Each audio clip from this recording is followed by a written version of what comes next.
Today marks a special moment for you, Danny. What's going on? It has been 20 years since King Gimp took over the Oscars from the pre-Oscars event to the seizure that everybody thought I was having at the show, and then at the Vanity Fair party. So 20 years since we went to, going to the Oscars, the pre-Oscars, the seizure, and the Vanity Fair, right? I wanted to sum it all up to make it. So let's talk a little bit about everything.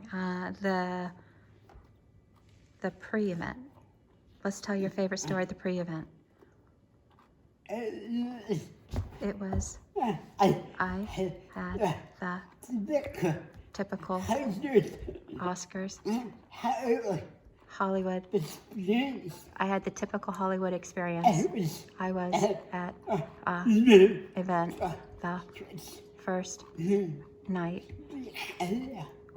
I was at the event the first night we were there, and I had somebody tell me they had a special edit. They had a special they had a special ballot. D-I-E. They had a special diet for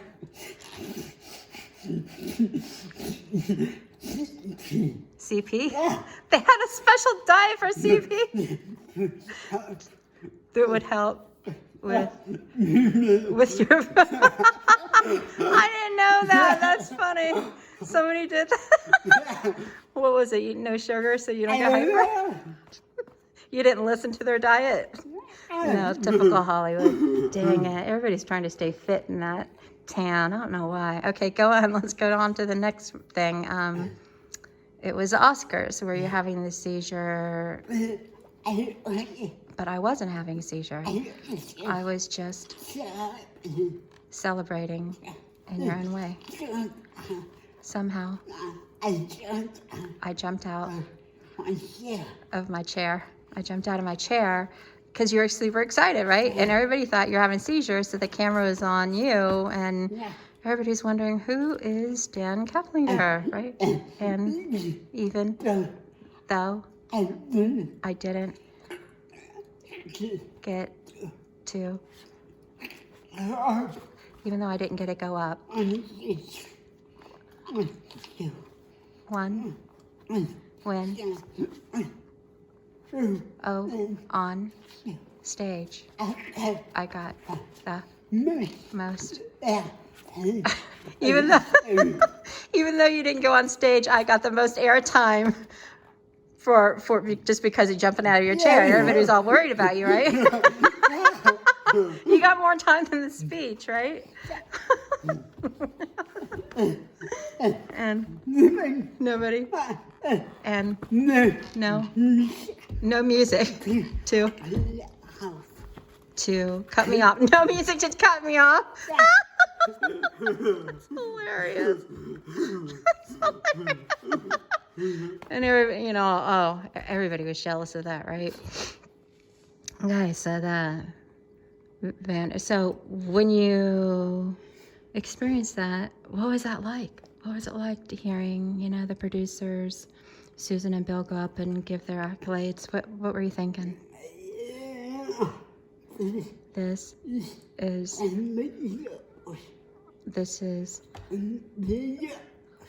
it's unbelievable. That is why they called the commercial. That's why they call the commercial Unbelievably Lucky. Danny would do the singular commercial for the Super Bowl How long later? About a year later? Yeah. A year later, and that was what they named the commercial, because he just felt it was unbelievable. Unbelievably lucky, right? Which is saying a lot, because a lot of people think that this is a curse, having his disability, but, you know, he has embraced it full-heartedly with complete grace and excitement. Yeah. Would you ever want to be anybody else, Danny? If you could change a little young boy, we were at a speaking engagement, and he had said, there's so much invention. If you could take a pill, would you do it? If it would take all your spasticity away, would you do it? What was your answer? No. You wouldn't do it. He was really profound that, of your answer, and I too was, you know, because I see the struggle sometimes of the weight it does on your body. But no, you wouldn't want to be anybody else. So then here we go off to the after party. Can only imagine how excited you all were. So you both, who went to the after party? You and Bill and some of the assistants. So a crew went with you, right? And what was one of your most memorable experiences coming out of I was just sitting there, and I was just sitting there, and somebody said, you have to come to you have to come to the back, because somebody wants to talk to you. So I went, and it was